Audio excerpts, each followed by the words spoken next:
तो ओवरऑल अभी हमने पढ़ा कि कैसे वायरस का आइसोलेशन या बैक्टीरियल का आइसोलेशन हमें करना है।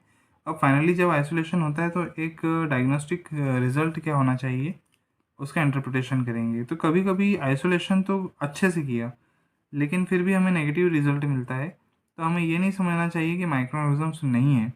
हो सकता है वो माइक्रो ऑर्गेनिजम्स तो हम हैं, जिसे हम मीडिया में ग्रो नहीं कर पा रहे हैं और नेगेटिव रिजल्ट आ रहा है। तो ऐसा जो रीज़न है वो फेल्यूर टू ग्रो भी हो सकता है, या फिर हम जब ट्रांसपोर्टेशन करते हैं तो ट्रांसपोर्टेशन करने के टाइम पर भी बैक्टीरिया की डेथ हो सकती है। ये भी हो सकता है कि बैक्टीरिया हो लेकिन उसके ऊपर अदर कुछ ओवर ग्रोथ कंटेमिनेशंस आ जाए, जिसके कारण हमें वो विजुलाइज नहीं हो पाए। सेकंड ये हो सकता है कि कुछ बैक्टीरिया ऐसे हैं जैसे कि एंट्रोबैक्टीरियसी फैमिली, जो कि यूबिक्यूटस है, वो सब जगह होती है।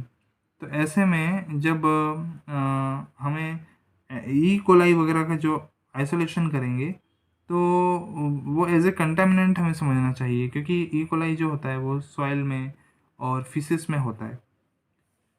इसके अलावा कभी कभी इंटरप्रिटेशन हमारा इसलिए भी रॉन्ग हो सकता है कि एनिमल जो है उसमें ऑलरेडी कुछ माइक्रोऑर्गेनिज्म्स जैसे कि साल्मोनेला, रोटावायरस, एंट्रोवायरस और कोरोना वायरस ऐसे हैं जो कि नॉर्मली शेड होते रहते हैं।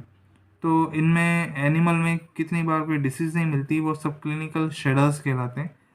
तो इस टाइप से फीसिस में या फिर यूरिन में लेप्टोस्पायरा ऑर्गेनिजम्स शेड होता रहता है। तो ऐसे सब क्लिनिकल शेडर्स जो होते हैं जिसमें हमें कोई सिम्टम्स नहीं मिलते हैं, इसमें भी एनिमल से हम माइक्रो ऑर्गेनिजम्स आइसोलेट नहीं कर पाते। इसके अलावा कभी कभी माइकोबैक्टीरियम ट्यूबरक्लोसिस है, साल्मोनेला है, लेप्टोस्पायरा है, ये बैक्टीरिया जो है इंटरमिटेंटली शेड होते हैं, कभी मिले कभी नहीं मिले बॉडी से। ई कोलाई जो है in case of diarrhoeal faecal samples, तो यहाँ पर अगर ये 10 डेज ओल्ड एनिमल में मिलता है तो अंडर 10 डेज, और दूसरा ये कि यदि इसका fimbriae antigen K88, K99, F41 और 987P, ये अगर फिम्ब्रिल एंटीजन मिलते हैं तो ही हमें ई कोलाई पॉजिटिव मानना चाहिए, नहीं तो ई कोलाई यूबिक्यूटस होता है। इसलिए पिग्स के केस में भी ये है कि जो कॉलीबैसिलोसिस है वो जस्ट आफ्टर विनिंग बहुत ज़्यादा इसमें ई कोलाई कंसनट्रेशन होता है, और इडिमा डिसीज़ भी पिग में ई कोलाई के कारण होती है। इसीलिए इन केसेस में अगर ई कोलाई में K88, K99, F41 या 987P फिम्बरी हो तो ही हमें पॉजिटिव मानना चाहिए। कभी जो एस्परजिलस फ्यूमिगेटस वगैरह है ये भी यूबिक्यूटस होते हैं, तो इसलिए histopathology is the best technique to isolate, to identify the organism. तो हिस्टोपैथोलॉजी करके हमें देखना चाहिए।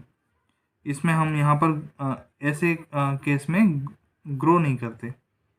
इसके बाद इंटरप्रिटेशन के लिए हमें स्पेयर्ड सीरम लेकर के सैंपल चेक करना चाहिए, क्योंकि यहाँ पर पेयर्ड सीरम 2 to 3 वीक्स के डिफरेंस में हम ले सकते हैं, और इनका यदि हम सेकेंड टाइम के सैंपल में 4-fold एंटीबॉडी टाइटर मिलता है तो ये समझना चाहिए कि वो इन्फेक्शन अभी रिसेंट या एक्टिव इन्फेक्शन है।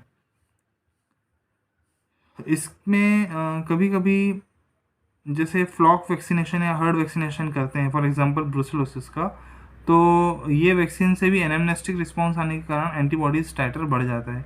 तो हम वैक्सीनेशन प्रोग्राम के कारण जो इंटरप्रिटेशन होता है वो हमारा मॉडिफाई हो जाता है, क्योंकि हम समझ रहे हैं कि एक्टिव इन्फेक्शन है, जबकि वो जो एंटीबॉडी टाइटर है वो ब्रुसेलोसिस में या जैसे अभी सपोज कीजिए कोरोना वायरस चल रहा है, तो ऐसी कंडीशन में जो टाइटर होता है एंटीबॉडी का वो हायर ही रहता है, और हम समझते हैं कि वो एक्टिव इन्फेक्शन है। तो ठीक है, ये ओवरऑल हमारा सेकंड चैप्टर था। नेक्स्ट चैप्टर है हमारा चैप्टर नंबर 3। थैंक्स।